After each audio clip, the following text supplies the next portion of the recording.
अच्छा देखो, आज हम जो है वो मोल्स स्टार्ट कर रहे हैं। सही है। अच्छा, मोल्स असल में होते क्या हैं? देखो, एक तो कॉन्सेप्चुअल चीज होती है मोल्स की ना। और एक मोल्स का ये होता है कि फॉर्मूला क्या है ना। एक फॉर्मूला की सेंस में डेफिनेशन होती है, और एक कॉन्सेप्चुअल चीज है। मेरी वो नजर है मोल्स यानी कि हर टीचर ने अपने अलग अलग तरीके से डिफाइन किया हुआ है ना। The minimum amount required for a reaction. The minimum amount required for a reaction is known as moles. क्या? The minimum amount required for a reaction is known as moles. क्या मतलब, इसको समझते हैं आप। मेरे पास एक रिएक्शन है ए प्लस बी आपस में तो रिएक्ट कर रहे हैं, और बन क्या रहा है C+D। A+B आपस में रिएक्ट कर रहे हैं और बन क्या रहा है C+D। अब देखो, मुझे इस रिएक्शन के लिए जो ए का मिनिमम अमाउंट चाहिए ना, यानी कि उससे कम पे रिएक्शन वो नहीं हो सकता, वो है 2 ग्राम्स। और जो मुझे बी का अमाउंट चाहिए मिनिमम, कि उससे कम पे रिएक्शन नहीं हो सकता, वो है 3 किलोग्राम। सही है। जो मुझे ए का मिनिमम अमाउंट चाहिए to do a reaction is 2 kilogram है, इससे कम पे रिएक्शन नहीं हो सकता। और जो मुझे बी का मिनिमम अमाउंट चाहिए ना for a reaction to occur, वो है 3 किलोग्राम। इससे कम पे रिएक्शन होना पॉसिबल वो नहीं है। अब ये जो मेरा 2 ग्राम है ना, ये मेरा कहलाएगा 1 मोल। ठीक है, ऊपर मैंने ये लिखा है ना, the minimum amount required for a reaction is known as 1 mole. अब जो मेरा 2 ग्राम है, इससे कम पे रिएक्शन होना पॉसिबल ही नहीं है। इस 2 ग्राम से कम पे होना किसी सूरत में पॉसिबल नहीं है। ठीक है, तो ये मेरा 1 मोल। इसी तरीके से इसका जो बी है, ए और बी सबके मोल्स अलग अलग होते हैं, और हर रिएक्शन में मोल्स अलग होंगे। ठीक है, क्योंकि हर रिएक्शन में मिनिमम अमाउंट डिफरेंट होता है। यहाँ पे मिनिमम अमाउंट जो मुझे चाहिए ए का बी से रिएक्ट के लिए, ए का 2 ग्राम चाहिए, बी का 3 किलोग्राम चाहिए। इसी तरीके से देखो क्या है, अगर मैं बोलूँ कि भाई मैंने 2 ग्राम तो मुझे चाहिए इस रिएक्शन में, अगर मैं 4 ग्राम दे दूँ ना, तो ये हो जाएगा 2 मोल। अगर मैं 4 ग्राम दे दूँ तो ये हो जाएगा 2 मोल्स। अगर मैं इसमें 6 ग्राम दे दूँ तो ये भी क्या हो जाएगा, 2 मोल्स हो जाएगा। क्योंकि देखो, इसका जब 1 मोल इक्वल है 2 ग्राम के, तो 4 ग्राम कितने के इक्वल होगा, 2 मोल्स के। और बी का 1 मोल इक्वल है 3 ग्राम के, तो अगर मैं 6 ग्राम लूंगा तो वो 2 मोल्स के इक्वल हो जाएगा, इस तरीके से। सही। अच्छा देखो, पर इसी तरीके से क्या है, और ये हर रिएक्शन का हल होता है। जैसे फर्स्ट करो, मैंने अभी ए और बी का कर रहा हूँ, ये था रिएक्शन 1। अगर मैं रिएक्शन 2 की बात सर। करूँ। सर। सही है। अब देखो, यहाँ पे कुछ अक्सर ये कंफ्यूजन आती है कि 1 मोल जो है मेरा 3 ग्राम के इक्वल है। तो हॉबी सी बात है कि 2 मोल्स मेरे 6 ग्राम के इक्वल होंगे ना, सिंपल मल्टीप्लीकेशन है। अच्छा, इसी तरीके से अगर मैं यहाँ पे एक और इक्वेशन ले लूँ, ए और डी ले लूँ। ए और डी का मैं रिएक्शन करूँ, एक्स वाई जी कुछ भी हो रहा है, फॉर्म मुझे उससे कंसर्न नहीं है। अगर मैं यहाँ पे, अच्छा देखो, ऊपर जो था ए का मुझे 2 ग्राम चाहिए था minimum to do a reaction, minimum 2 gram चाहिए था टू डू अ रिएक्शन, लेकिन अब मैं रिएक्शन 2 है। अब ऊपर ए और बी रिएक्ट कर रहे थे, नीचे और डी कर रहे हैं, तो यहाँ पर मिनिमम अमाउंट चेंज होगा। लेट से यहाँ पे मिनिमम अमाउंट है 5 ग्राम्स।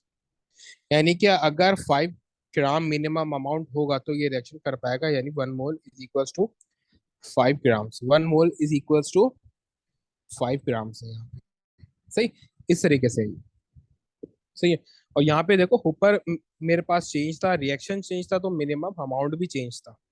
यहाँ पे रिएक्शन चेंज है, ए प्लस बी में मिनिमम अमाउंट चाहिए था 2 ग्राम, और ए और डी में मिनिमम अमाउंट चाहिए 5 ग्राम मुझे। तो देखो, मोल चेंज हो गए। इस तरीके से होता है, यानी कि मिनिमम अमाउंट चेंज हो गया मेरा। ठीक है। अच्छा देखो, अब इसी तरीके से, ये तो एक कॉन्सेप्चुअल चीज थी, इसमें इतना ज्यादा हमें डेप्थ में तो जाना भी नहीं है। हमने जाना है फॉर्मूलाज में। मोल्स का अगर हम on the basis of formula बात करें, तो मोल्स क्या होता है। मोल होता है मेरे पास, मोल को डिनोट करते हैं एन से। मोल को डिनोट करते हैं एन से। और ये होता है given amount over standard amount, over standard amount, ये होता है मेरा मोल। ठीक है। Given amount over standard amount, ये क्या होता है मेरा वो मोल के इक्वल होता है। Given amount over standard amount is known as mole. अब स्टैंडर्ड अमाउंट वो होता है जो कि हमेशा कांस्टेंट रहे। स्टैंडर्ड अमाउंट क्या होता है जो कि हमेशा कांस्टेंट रहे। सही है। अब जो कभी चेंज ना हो, अभी हम इसके ऊपर वो बात करेंगे कि क्या कांस्टेंट होता है क्या कांस्टेंट नहीं होता है। देखो, सबसे पहले तो एक बात समझो कि मोल्स क्या है। Given amount over standard amount, और ये गिवन अमाउंट हर रिएक्शन में चेंज होगा कुछ भी। अच्छा, अब मेरे पास हम कितने तरीकों से मोल्स को देख सकते हैं, कितने अमाउंट में हम मोल्स को वो देख सकते हैं, कितने तरह के अमाउंट में। तो देखो, मेरे पास तीन तरह के अमाउंट है जिसमें हम मोल्स को देख सकते हैं। एक है मास, एक है वॉल्यूम, और एक है number of particles. Number of particle में सब कुछ आ जाते हैं, मॉलिक्यूल, एटम, मोल्स, एटसेट्रा, सब कुछ आ जाएगा। ठीक है। अब अगर मैं इसी फॉर्मूला को इन टर्म्स ऑफ मास बनाना चाहूँ, अगर मैं इसी फॉर्मूला को given amount over standard amount वाले को इन टर्म्स ऑफ मास बनाना चाहूँ, तो मैं कैसे बनाऊंगा? एन इज इक्वल्स टू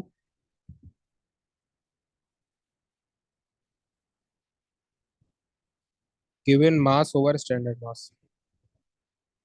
ऐसी होगा।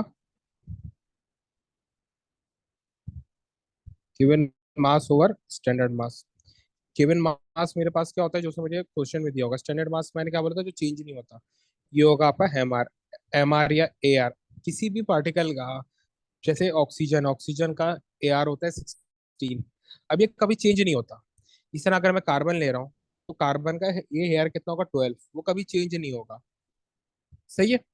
तो ये इसका स्टैंडर्ड, मैंने क्या बोला था, जो वो कांस्टेंट रहे। मैंने ऊपर बात बताई थी ना, जो अमाउंट मेरा कांस्टेंट रहे वो क्या होता है? Standard amount. स्टैंडर्ड अमाउंट या स्टैंडर्ड मास क्या था मेरे पास? एम आर या हेयर, जो कि किसी भी कंपाउंड, अगर कंपाउंड का होगा तो हेयर होगा, और अगर किसी एटम का होगा तो हेयर होगा, यानी रिलेटिव एटॉमिक मास। ठीक है, किसी एटम का। इसी तरीके से अगर मैं इसको डिफाइन करना चाहूँ वॉल्यूम के लिए, तो वॉल्यूम के लिए क्या होगा? गिवन वॉल्यूम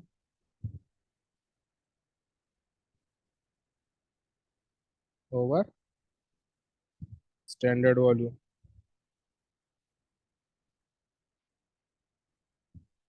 ठीक है। Given volume over standard volume. अब गिवन वॉल्यूम मेरे पास जो मुझे दिया हुआ है, स्टैंडर्ड वॉल्यूम मेरे पास क्या होगा? देखो, हम एक चीज पढ़ते हैं, standard standard conditions. Standard conditions क्या होती हैं? जो हमारी रूम टेम्परेचर पे हो ना, रूम टेम्परेचर एंड प्रेशर पे हम एक चीज पढ़ते हैं, स्टैंडर्ड कंडीशंस। क्या पढ़ते हैं? Standard conditions.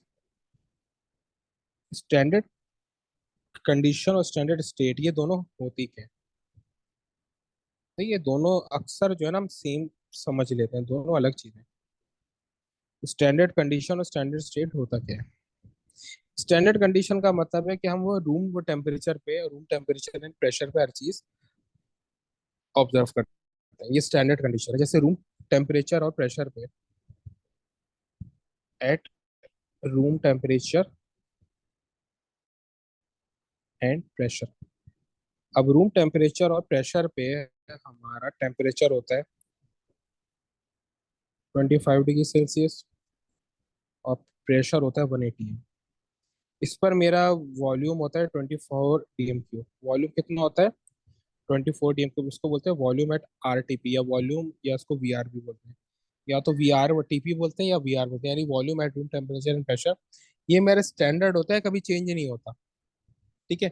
इसी तरीके से स्टैंडर्ड MR होता है इसका। MR भी स्टैंडर्ड होता है। सही है। MR जैसे वो कार्बन है, तो ये किसका होगा?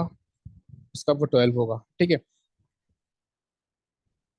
इसी तरीके से एवोगाड्रो का नंबर होता है Na। ये बोलता है कि एक मोल में इतने एटम्स होते हैं, इतने पार्टिकल्स होते हैं। 6.022 वो 10 की पावर 23। अभी जब मैं ये नंबर पार्टिकल्स का कराऊंगा तो ये बीच में ये यूज होगा। ये नंबर ऑफ पार्टिकल के लिए होता है। ठीक है। इसी तरीके से स्टैंडर्ड स्टेट क्या होती है? मेरे जो भी एलिमेंट्स है, मेरे XYZ, जो भी एलिमेंट्स है ना, जो भी एलिमेंट्स है मेरे पास XYZ, हर एलिमेंट की एक स्टेट होती है। जैसे मेरे पास क्लोरीन है, उसमें क्या होता है? क्लोरीन मोनो, अच्छा इसमें दो चीज देखते हैं, मोनो अटोमिक हो या डाई अटोमिक हो। सेकेंडली, उसकी स्टेट क्या है, सॉलिड है, लिक्विड है, या गैस है। ये चीज हम देखते हैं, सॉलिड लिक्विड या ये वो दोनों चीजें देखते हैं हमारी स्टैंडर्ड स्टेट में आता है। जैसे क्लोरीन है, क्लोरीन को अगर मैं Cl गैस लिखूं तो ये मेरी स्टैंडर्ड स्टेट नहीं है। लेकिन अगर मैं क्लोरीन को Cl2 गैस लिखूं तो ये मेरी स्टैंडर्ड स्टेट है, क्योंकि क्लोरीन डाई एटॉमिक है। इसको बोलते हैं स्टैंडर्ड स्टेट। इसको क्या बोलते हैं, स्टैंडर्ड स्टेट। स्टैंडर्ड कंडीशन क्या होती है कि जो 24 डिग्री सेल्सियस पे हो, और 25 डिग्री सेल्सियस पे हो, और 1 atm प्रेशर पे हो, ठीक है। अच्छा देखो, फिर इसी तरीके से क्या होता है, जैसे फर्ज करो मैंने ब्रोमीन है, ब्रोमीन मेरे पास वो लिक्विड होता है, मैंने Br2 गैस लिख दिया, तो ये मेरी स्टैंडर्ड स्टेट नहीं है। स्टैंडर्ड स्टेट है मेरे दोनों देखना है ना। अब ये मेरी स्टेट भी आगे, सॉलिड लिक्विड गैस क्या था, वो लिक्विड था, और ये मेरा क्या था, डाई एटॉमिक था, तो ये Br2 हो गया। इसको बोलते हैं स्टैंडर्ड स्टेट, ठीक है। अब यहाँ पे मेरे पास स्टैंडर्ड वॉल्यूम क्या होता है, स्टैंडर्ड वॉल्यूम होता है Vr, और Vr इक्वल होता है 24 DM क्यूब के। Vr इक्वल होता है 24 DM क्यूब के। इसी तरीके से नंबर ऑफ पार्टिकल्स होते हैं, नंबर ऑफ पार्टिकल्स वही होंगे गिवन पार्टिकल। अब पार्टिकल में वॉल्यूम, मॉलिक्यूल, एटम, आयन, कुछ भी हो सकता है, compound. Given number of particle divided by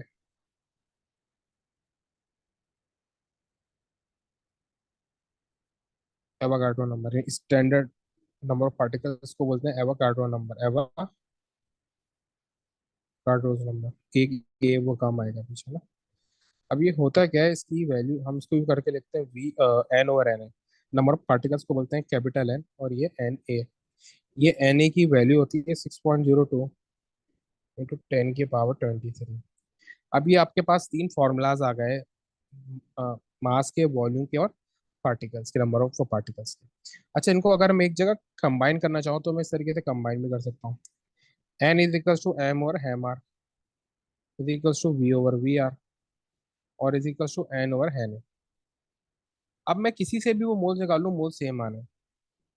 एक मेरे पास अगर कोई भी रिएक्शन हो रहा है, तो मैं इनमें से किसी से भी मोल निकालूं, मोल्स हमेशा सेम आना है, चाहे वॉल्यूम से निकालूं, चाहे मास से निकालूं, चाहे नंबर ऑफ पार्टिकल्स वाले फॉर्मूले से निकालूं, मोल्स हमेशा सेम ही आने। मोल्स हमेशा सेम ही आने, सही है। अब इसी तरीके से एक और चीज होती है, कंसंट्रेशन। पहले सारे फॉर्मूलाज पढ़ लेते हैं, फिर आगे हम पढ़ते हैं। देखो, कंसंट्रेशन और डेंसिटी दोनों के फॉर्मूला सेम होते हैं। डेंसिटी क्या होता है, rho is equal to m over V. Concentration भी मोर और लेस ही होता है। दो टाइप की हमारे पास कंसंट्रेशन होती है, एक होती है मास कंसंट्रेशन, और एक होती है मोल कंसंट्रेशन। तो बोलते हैं मोलर कंसंट्रेशन।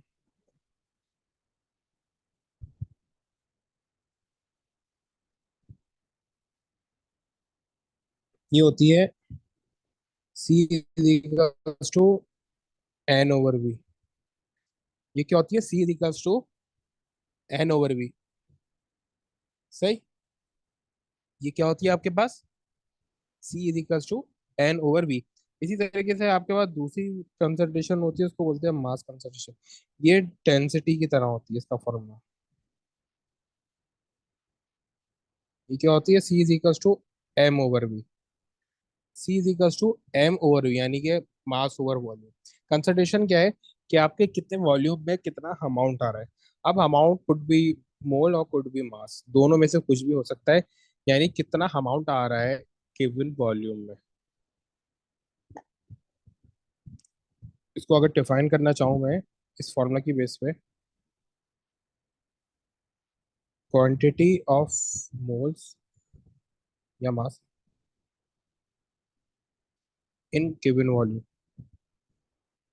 ये क्वांटिटी ऑफ मोल या मास इन गिवन वॉल्यूम, सही है। इनकी जो क्वांटिटी होगी है गिवन वॉल्यूम में, उसको क्या बोलते हैं हम, कंसंट्रेशन बोलते हैं। क्या बोलते हैं, कंसंट्रेशन बोलते हैं, ठीक है। अच्छा, ये तो हमारे पास क्या आ गए, फॉर्मूलाज आ गए, ठीक है। अच्छा देखो, अब हमारे पास हमने क्या पढ़े हैं, तीन फॉर्मूलाज पढ़े हैं। सबसे पहले किसके, मोल्स के। In terms of mass m और M R, in terms of volume V over V R, in terms of number of particles N over N.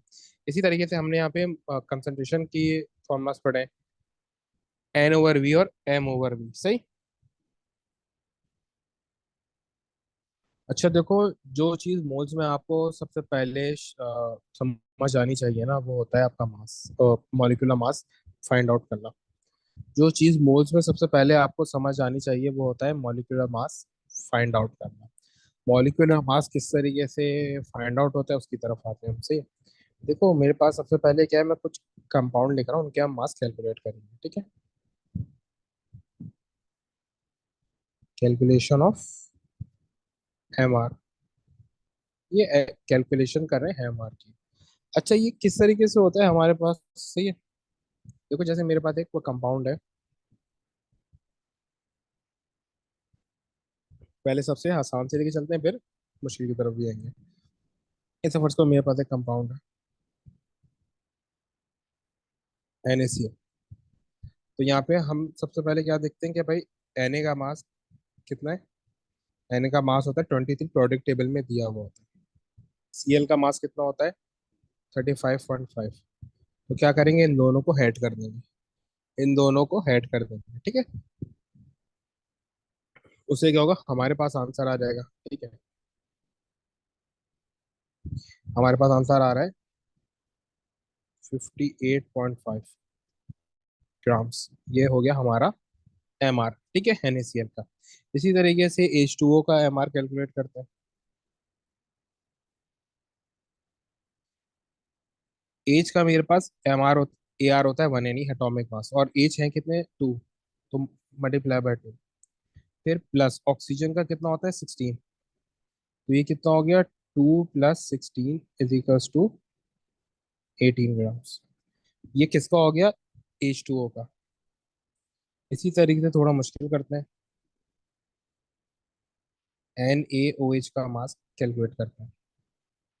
Na का होता है 23, ऑक्सीजन का होता है 16, और हाइड्रोजन का होता है 1।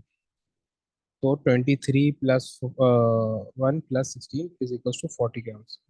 आंसर क्या आ गया मेरे पास, 40 ग्राम्स इसका आंसर आ गया, सही। अच्छा अब इसी तरीके से क्या है, अगर मैं इसको और थोड़ा मुश्किल करते जाते हैं।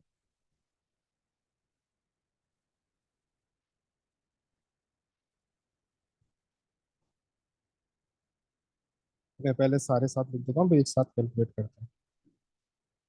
मैग्नीशियम ऑक्साइड हो गया, कैल्शियम सिलिकेट ऑक्साइड हो गया, थर्ड नहीं ये फोर्थ है, सॉरी।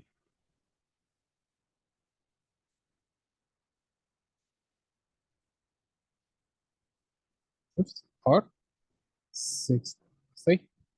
इसी तरीके से Al2Cl6 हो गया, ठीक है। इनके मास अब क्या करेंगे, कैलकुलेट करेंगे हम, ठीक है।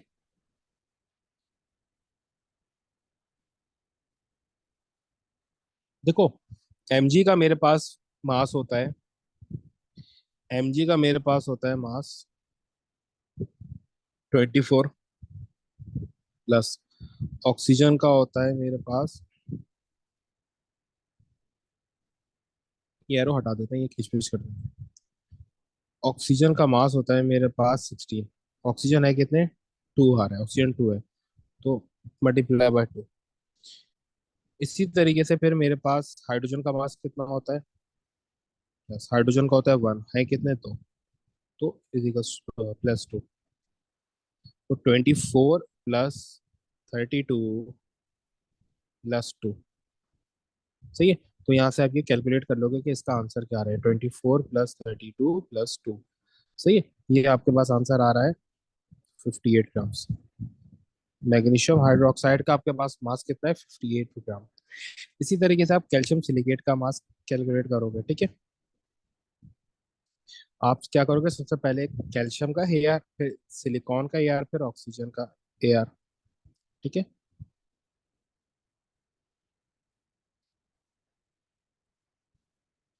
कैल्शियम का AR होता है 40, सिलिकॉन का AR होता है 28, ऑक्सीजन का AR होता है 16, लेकिन ऑक्सीजन है कितने, 3, तो मल्टीप्लाई बाय 3।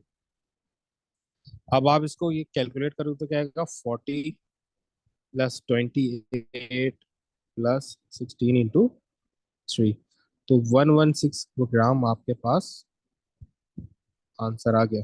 ठीक है। इसी तरीके से आप Al2Cl6 का कैलकुलेट करोगे। अब मैंने वो क्वांटिटी इंक्रीज कर दी है ना, ठीक है।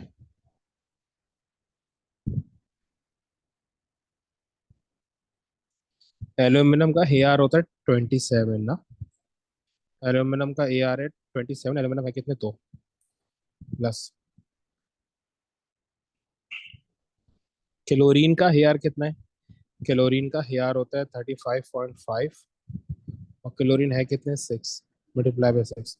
तो आप इसको क्या करोगे, अब कैलकुलेट करोगे क्या, 27 multiply by 2 plus 35.5 multiply by 6, तो आपके पास आंसर आ रहा है 267।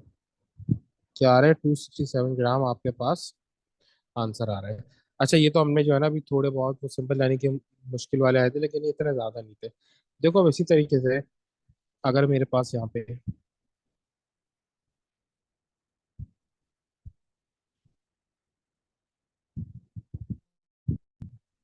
ये हो जाए FeSO4.7H2O। अब इसका मास कैसे कैलकुलेट करोगे, देखो जो बीच में ये डॉट आया है ना, .7H2O, इस डॉट का मतलब होता है एडिशन। और जो ये अलग से H2O लिखा होता है, इसका वैसे ही मतलब एडिशन होता है। ये जो डॉट है, इस डॉट का मतलब होता है एडिशन। यानी कि इसमें 7H2O ऐड हो रहे हैं, तो 7H2O का मास इसमें ऐड होगा।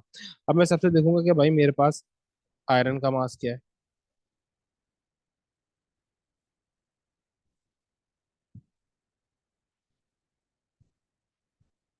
देखो आयरन का एम आर होता है 56, सल्फर का एम आर होता है 32, ऑक्सीजन का होता है 16, और है 4, O4 है ना, मतलब 4।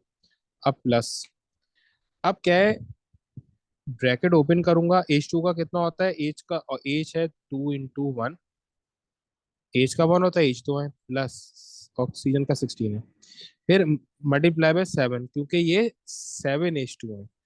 ये कितने हैं, 7H2 है। अब आप क्या करोगे, इन सबको आपस में ऐड कर दोगे, ठीक है। 56 प्लस 32 प्लस 16 × 4 प्लस 14 प्लस 16 ×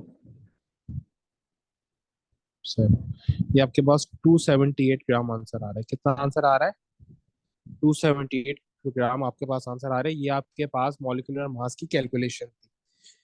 ये आपके पास क्या थी, कैलकुलेशन ऑफ मॉलिक्यूलर मास था, ठीक है। ये आपके पास क्या था, कैलकुलेशन ऑफ मॉलिक्यूलर मास था, ठीक है। इसी तरीके से क्यों क्या होता है, आप परसेंटेज कंपोजिशन करते हो। परसेंटेज कंपोजिशन इसी हिसाब से होती है ना, जो हमने ऊपर अभी हमार किया है, इन्हीं की परसेंटेज कंपोजिशन फाइंड आउट करेंगे, ताकि हमारे लिए आसानी हो, ठीक है।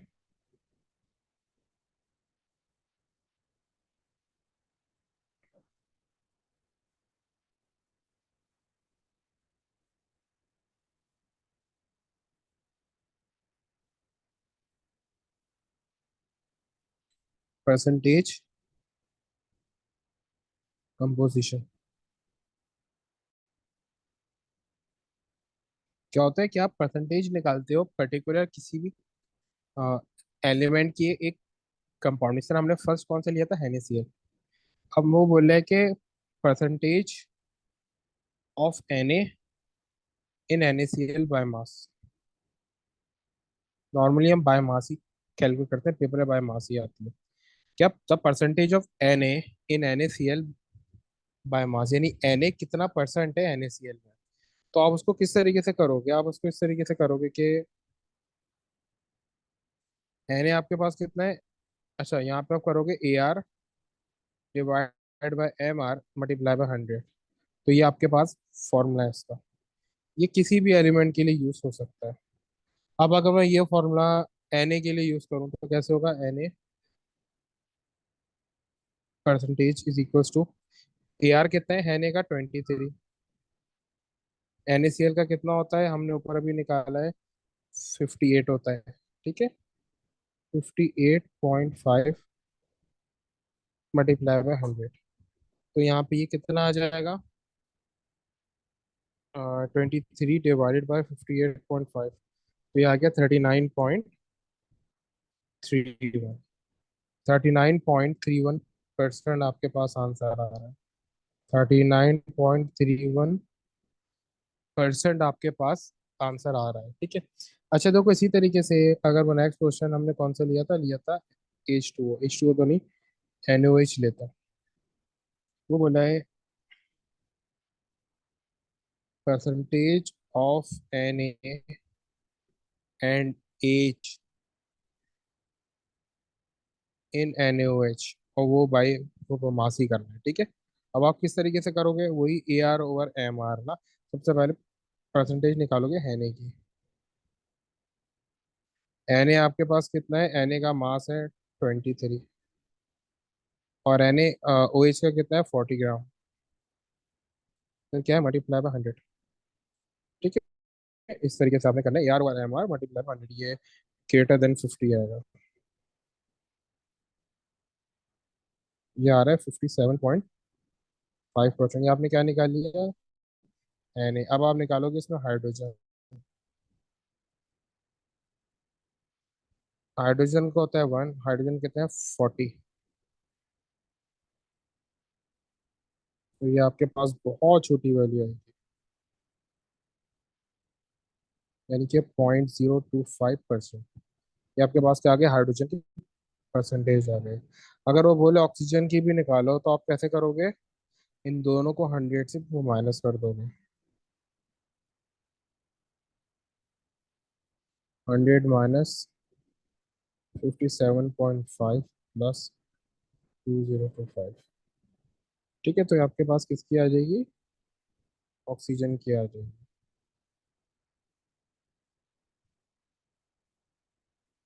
ये आ रहा है 42.475% मेरे पास आंसर आ गया।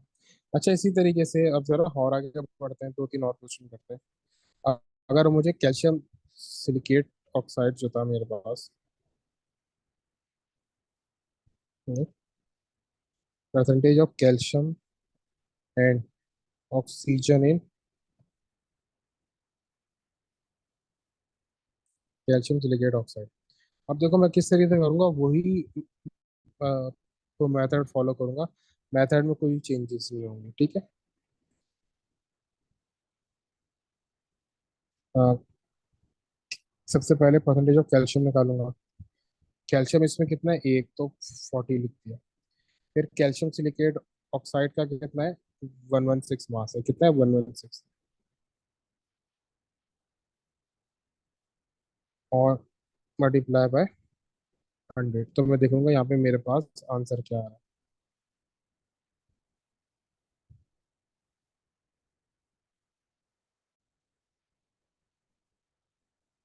34.48% आ रहा है। इसी तरीके से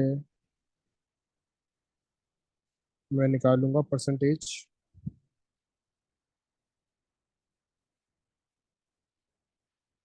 ऑक्सीजन की।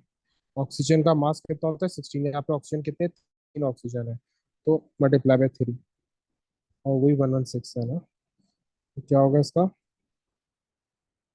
48, 16 × 3 48 होगा, बट डिवाइडेड बाय 116, ये आ रहा है 41%, 41.37%।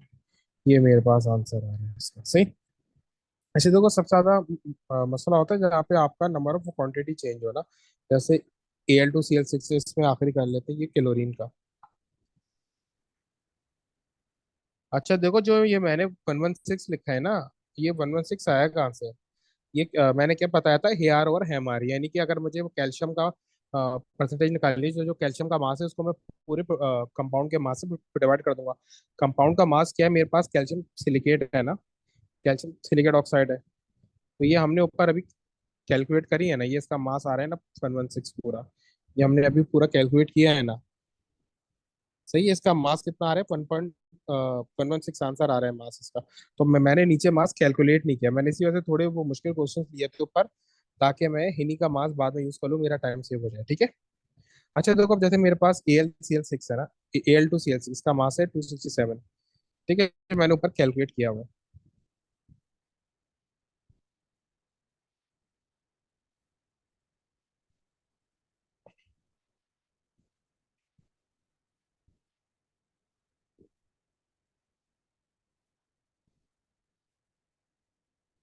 Percentage of chlorine in Al2Cl6। Al2Cl6 में क्या है, परसेंटेज ऑफ क्लोरीन निकालनी है। तो मैं कैसे करूंगा, क्लोरीन का मास होता है 35.5 और क्लोरीन है कितने, 6। तो मल्टीप्लाई बाय 6 डिवाइडेड बाय 267 और मल्टीप्लाई बाय 100 और मैं इसका मास कैलकुलेट कर लूंगा बस कि क्या आ रहा है। इन परसेंटेज क्या आ रही है ना, क्लोरीन 6 थे तो मैंने क्लोरीन का जो टोटल मास था उसको पूरे कंपाउंड के मास से क्या कर दिया, डिवाइड कर दिया और 100 से मल्टीप्लाई कर दूंगा।